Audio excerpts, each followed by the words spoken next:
Her günü böyle şirin geçsin, yakın geçsin. Tanrı'dan askı yaramazsın. Amin. O gün olsun aydan verilenlere geçsin.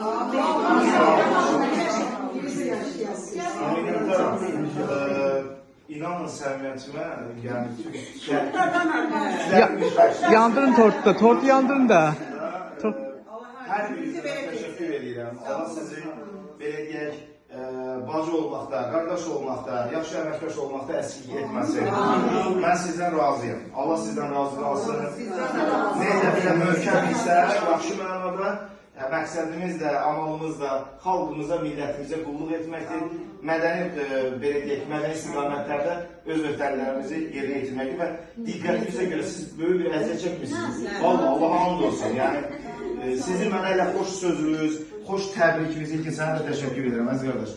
Xoş təbrikiniz belə hər şey mənim üçün dəyər. Allaha and olsun. Var olasınız. Allah balalarımızı, nəvələrimizi saxlasın. Yandıraq da nə gözəl var. Siz bilirdiniz bunu, hə? Anladınız? Layla mənə çox təşəkkür edirəm. Var olasınız. Gördüm qalma sözü, Orhan Gündəniz. Cümləmiz, hər kəs, Allah qala cəmi şəhidlərimizə rəhmət eləsin. Nayaq ayı o qədər müqəddəs belə bayramlar ayı deyərlər.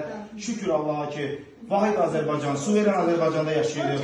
Şəhidlərimizin qanı yerdə qalmadı. Allah onları cənnətdə edib. Qazilərimizə, şəhid analarımıza Allah ömür versin, şəhid valideynlərə də, qazilərimizə də. Belə ürəyimdən keçən bunlardır. Hamınıza xoş niyyətlərimi çatdırıram. Yəni, mənə nə arzunuz varsa 5 qatını Allah da 10 qatını sizə nəşid eləsin. Niyyətin də, tutun da.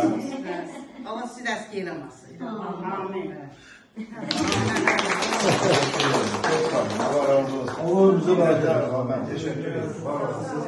Diqqətinize görə. Sağ olun. Sağ olun. Siz de teşekkür ederim. Geldiniz. Var olun. Gülçin Hanım, böyle. Sağ olun.